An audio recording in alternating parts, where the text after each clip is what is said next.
This is Poppy, my 1979 Land Rover Series 3 109. I bought Poppy about a year and a half ago with the intention of building a 4x4 camper. Unfortunately, being a 1970s Land Rover, there were a few minor issues to sort out first before I could start the build. Firstly was the engine. My first drive home after buying Poppy was eventful. A max speed of 35 miles an hour, and if you pushed her at all, she would cut out entirely. Not fun on the motorway. I managed to get her home, and upon getting home, found the brakes almost seized. The engine had overheated, fluids coming out of everywhere. She was really not in a good state, not well at all. So blood, sweat and tears, and a lot of new tools and Land Rover part deliveries, Poppy was finally back on the road. After all that, we could finally start the camper build. Let's have a quick look. First of all, might need a tidy.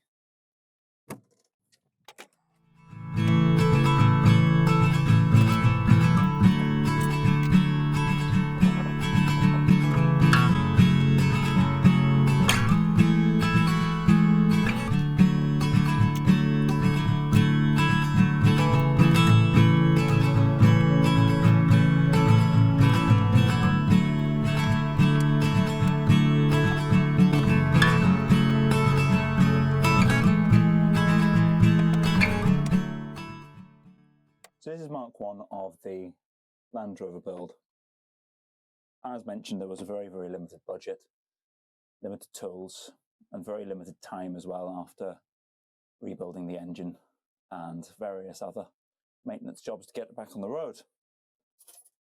The idea behind this build was to keep it simple, which didn't turn out quite as well as I thought, and to make it reversible. I want to be able to change this back to a car, not at a moment's notice, but give it half an hour. So, to give you a rundown of this, because this will all change. This acts like a sofa. You've got a mattress that sits here, another part of a mattress that sits up here as the backrest, and then another part here, which you can have one or two people sitting on there, so you can have 4 people sitting in here relatively comfortably. This section here lifts up. It's hinged, so if I pull on that, you can see that this folds up here to reveal storage underneath and the all-important toolbox, which is overfilling with tools. This is a Land Rover. It's not the most reliable vehicle in the world. I just put that down there. Tricky one-handed. There we go.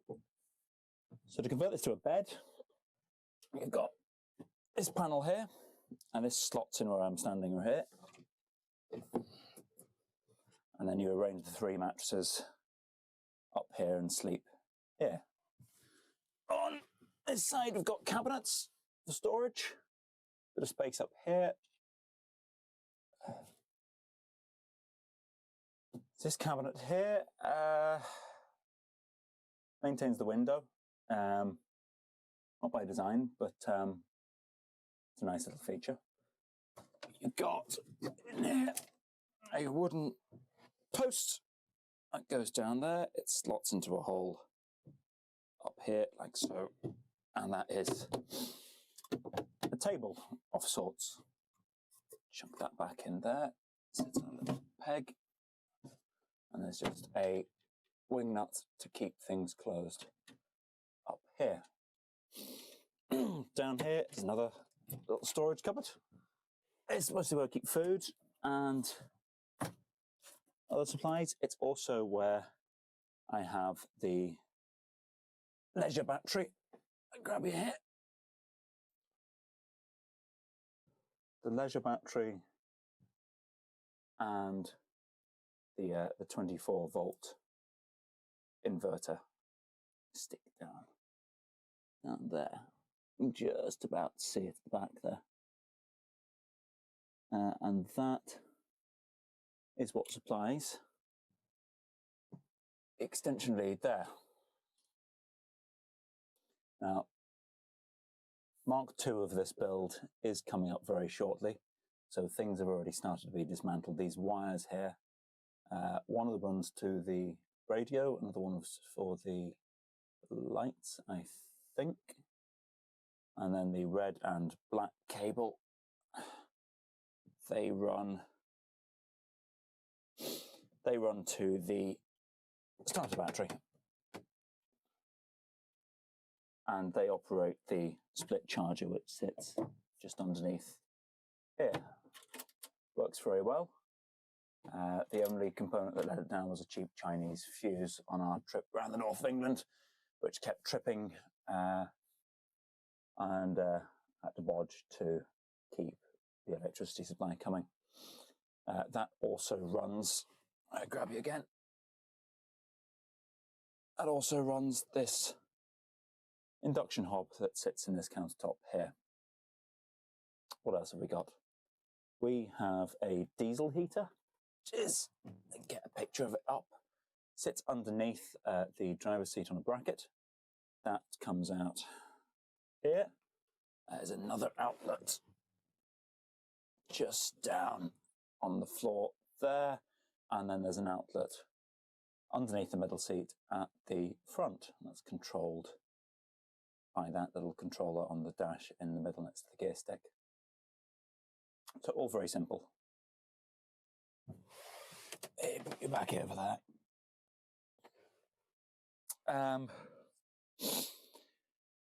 Storage-wise, we've got the cupboards, and at the moment we have, grab you again, we have storage underneath the floor here. A bit of a mess in there, I haven't cleared that out.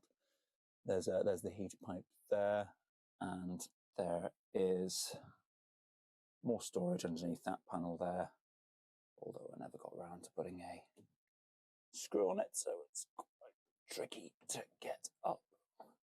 And in there, oil, coolant, spare fuel pump. This section here, shown earlier, folds all the way out, and the hinge is removable, and the idea behind that was to put in the middle seat to take an extra passenger. You can fit 3 in the front, but it's not comfortable, and I do have to use this car as a daily driver. So that's handy. Now, I said this was Mark 1. Mark 2 Landy is on the horizon. So let's have a look at what is going to change. Or rather, let's start with what's going to stay. These cabinets, I quite like the design of, quite happy with them. This top cupboard, the carpeted one, is all one section.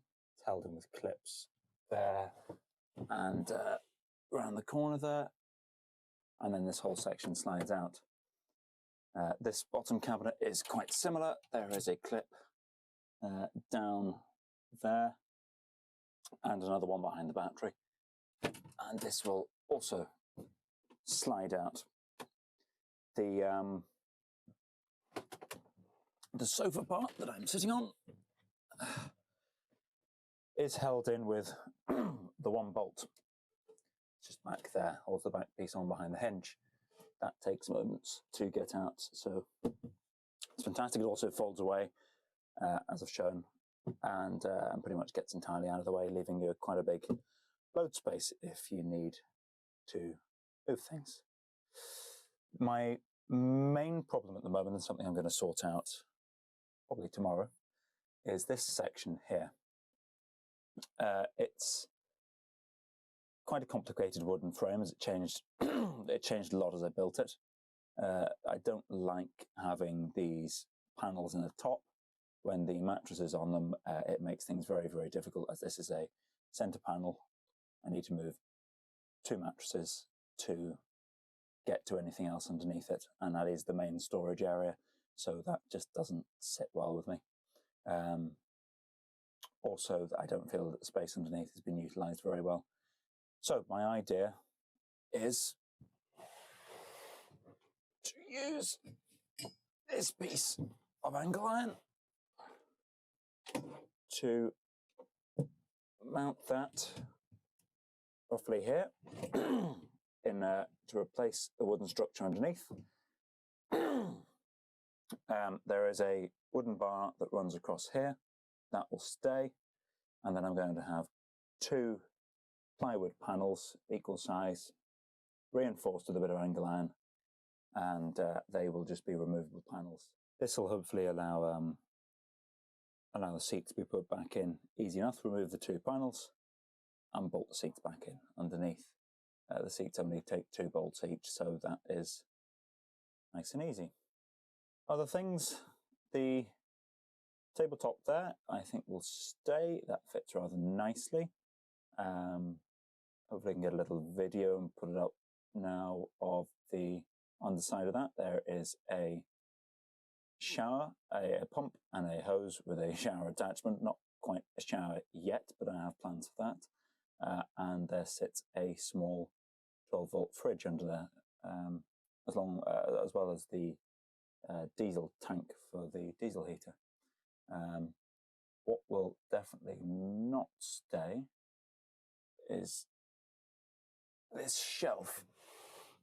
To see underneath here, there is a shelf that runs across the roof. Now, the idea was this could slide to allow a bit more headroom at the front. As it transpires, it doesn't need to. My head only just touches it, so this normally sits all the way to the front, and you can see another shelf there with some speakers and a radio. A bit useless in a Land Rover, I know, but if you crank up the volume to max, you can just about hear it.